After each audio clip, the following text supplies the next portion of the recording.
اور بڑا وکیل صرف عمران خان کے لیے پیش ہوتا ہے اور یا ٹکٹ کے لیے، اسمبلی کی ٹکٹ کے لیے پیش ہوتا ہے.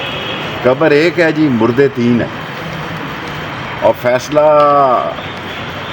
ہونے والا ہے. میں نے 30 اگست آخری تاریخ رکھی ہے. 30 اگست سے پہلے فیصلہ ہو جائے گا کہ قبر ایک ہے، مردے تین ہیں، کہ قبر میں کون جائے گا. اور یہ کوئی حکومت ہے کہ بندے نے احرام باندھا ہوا ہو اس کا، عمران ریاض کا، اور وہ حج پہ نہیں جا سکتا.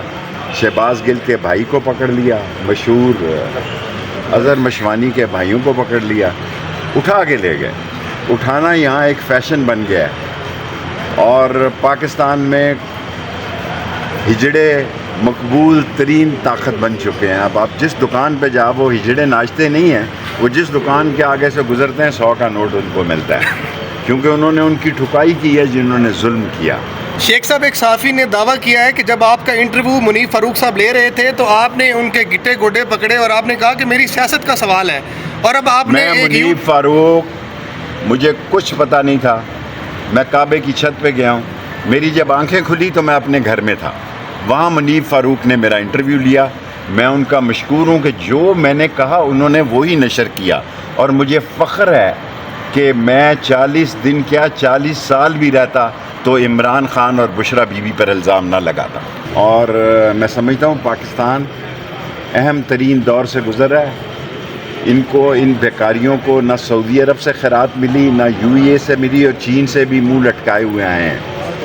اور انشاءاللہ تعالی پاکستان قیامت تک زندہ رہے گا، اور قوم جو ہے وہ حق سچ کے ساتھ ہے، اور حق سچ کی فتح ہوگی. اب سوال آپ کا. میرا خیال ہے عالیہ کے لیے بھی اور صنم جاوید کے لیے بھی، ڈاکٹر یاسمین راشد کے لیے بھی نیا راستہ کھلا ہے کہ ایک ہی کیس 3 مختلف شہروں میں درج نہیں کیا جا سکتا. لسبیلا میں بھی میں بری ہو چکا ہوں، اور میں چیف جسٹس صاحب سے کہنا چاہتا ہوں، کل ہمارے اڈیالہ میں 14 کیسز ہیں. اب بتائیں، ایک شخص ہے، پرسوں میرے 3 کیس ہیں جی اسلام آباد میں، اور میں ILF کی تعریف کرتا ہوں.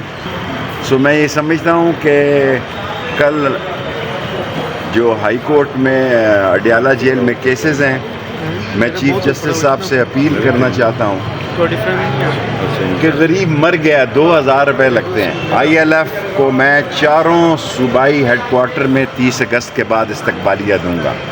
باقی وکیلوں نے بڑے وکیلوں نے کمپنی کی مشہوری کی ہے، ٹکٹیں لی ہیں، اور صرف عمران خان کا اور بشرا بی بی کا کیس لڑا ہے. کسی غریب ورکر، ریڑھی والے کا، ٹانگے والے کا، ڈنٹر کا، پینٹر کا، ویلڈر کا، مکینک کا، موچی کا، دھوبی کا، درزی کا، کیونکہ موسٹلی یہی لوگ تھانوں نے پکڑے، ان کا کسی نے کیس نہیں لڑا سوائے ILF کے. رشید صاحب بتائیے گا، آپ نے جو خاموشی کا چلہ، میں نے 27 انٹرویو دیے ہیں، اور کیا میں اب آپ بتائیں کہ چینلز نے، میں نے مفت بھی انٹرویو دیے ہیں. میں نے عید پر 27 انٹرویو دیے ہیں. 30 اگست کو تک میں اب ریسٹ کروں گا. میں 40 روز کے چلے میں میری صحت افیکٹ ہوئی ہے، اس سے میں امپروو کر رہا ہوں.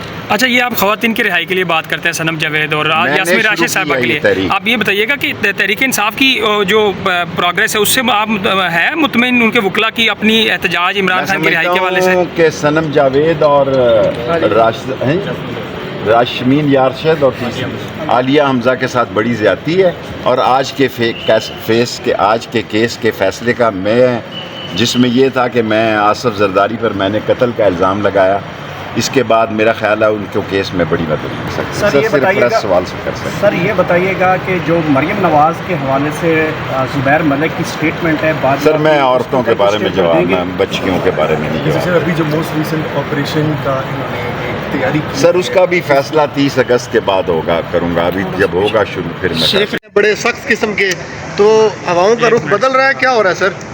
سر آج تو موچکو اسٹیشن پہ جو کیس تھا، وہ جج جناب جہانگیری صاحب ہیں جی، طارق محمود جہانگیری صاحب بہت زبردست جج ہیں. انہوں نے کینسل کیا ہے، فنش کیا ہے، اور مجھے باعزت بری کیا ہے. اور اب